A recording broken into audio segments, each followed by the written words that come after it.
There are 13 simple things that you should do as soon as you arrive at a new hotel room or a vacation rental. These things will help keep you safe and comfortable, and trust me, just by doing them in the first 5 minutes can save you from massive headaches down the road. I've picked up these tips after hundreds of nights in hotels around the world, and in today's video, I'll be sharing the exact checklist that I use every time I arrive at a new place.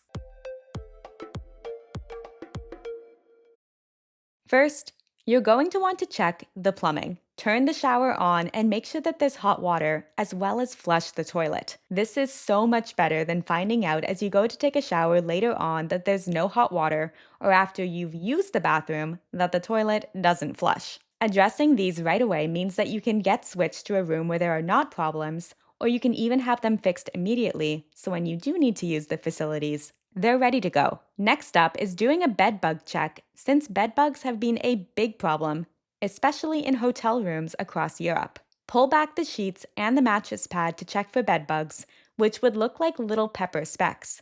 If you see anything at all suspicious, call the front desk immediately and do not unpack. You definitely want to do this before you do any unpacking. Bed bugs can jump onto your clothing and into your suitcase and infest everything quickly, and that would be an absolute nightmare. If you are staying for a long time and you notice any pests or bugs and they offer to fumigate the room for you, be cautious, and I would advise that you argue for a new room instead. Some pretty sketchy things have happened. You'll also want to check the overall cleanliness of the bed. There shouldn't be any stains, and the bed sheets should look like they were freshly washed and no one else has slept on it. Check the pillowcases for cleanliness as well, as there shouldn't be any hair left behind, as that would be a clear sign that it was not washed. There's a lot of information in this video, so I've uploaded my exact checklist and linked it in the video description so you can print it off or pull it up on your phone the next time you arrive at a new place. Let us know down in the video comments what checks, if you do any checks at all,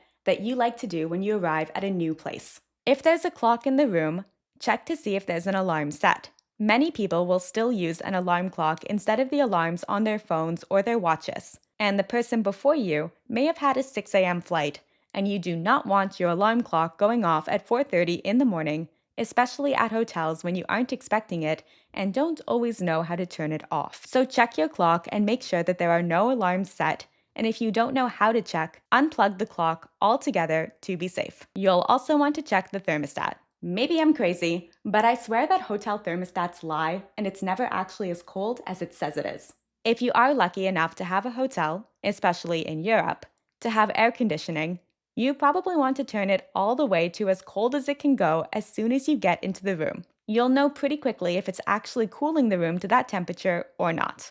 Usually you're not getting nearly as cold as you're setting it to, and you want it to be on the cooler side, especially for sleeping, as every study seems to show that sleeping in a cold room is going to be the best. It's always better to have an extra blanket with a cold room than to have a room that is too hot. Next, you can check the doors to the room and make sure that they are secured. You'll also want to check the door from the outside, since you shouldn't be able to open it unless you use your keycard or a physical key to unlock it. Any deadbolts inside the room should also be working fine. I like to carry a cheap portable door lock with me when I travel solo, since deadbolts are not always installed, and this prevents anyone from getting into your room while you are inside. And also, don't forget that if you have any sort of back door or patio door or sliding door to a balcony, you'll want to check and make sure that it's locked as well. I aim to have all the doors locked at all times. Speaking of locked, have a close look and test out the safe to ensure that it operates correctly. If there is something wrong with the safe, a lot of times they're actually bolted into hotel room fixtures, so you'll actually need to change rooms as opposed to just having a new safe brought in. That's another reason that you'll want to find out if the safe is faulty right at the beginning of your stay, because if you need to change rooms, it's so much better to do that before you've settled in.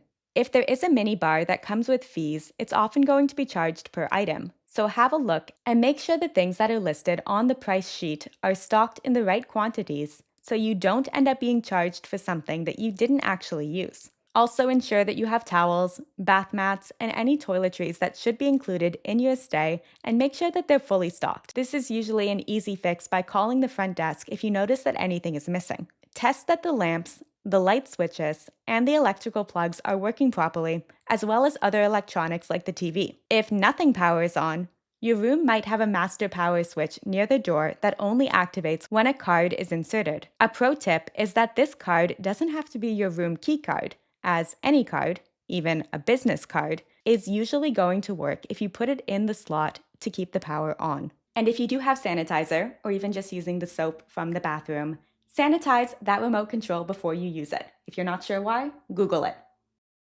Gross. Or just take one of those clear plastic bag liners around the cups in the bathroom or the hair shower cap and place it over the TV remote control. This is consistently shown to be one of the germiest, dirtiest spots in the hotel room, and it's easy to imagine why. You also want to familiarize yourself with the emergency exit route, which is usually posted on the back of your hotel room door.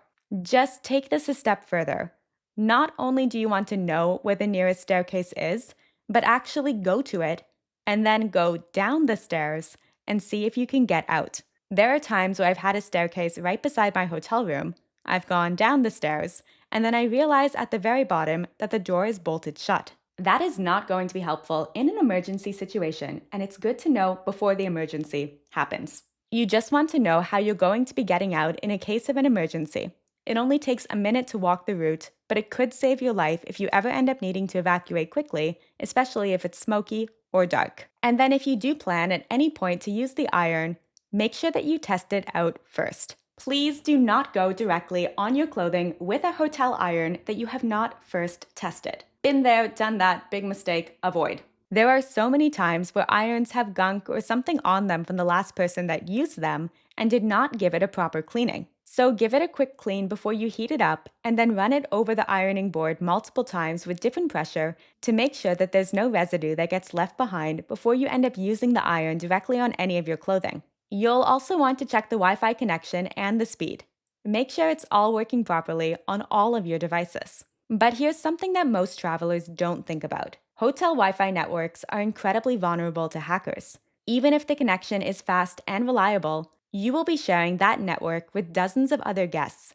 And unfortunately, cybercriminals know this as well. That's exactly why I will never connect to hotel Wi-Fi without first connecting to NordVPN. It creates a secure encrypted tunnel for all of your internet activity, which means even if someone is trying to spy on the network, they can't see what you're doing online or access any of your browsing history. What I love about NordVPN is how simple it is. Just one click on your phone, laptop, or tablet before you connect to the hotel's Wi-Fi and you'll be protected. Plus, one subscription covers up to 10 devices, so whether you're traveling solo or with family, everyone's online activity is going to stay private and it's going to cost you less than a cup of coffee per month. NordVPN has partnered with me on this video to offer you an exclusive deal as well as 4 months free and a 30-day money-back guarantee by going to www.nordvpn.com/Megan. You will also want to have a check for some major security concerns since thousands of travelers have been watched through two-way mirrors as well as secretly recorded in their hotel rooms with hidden cameras.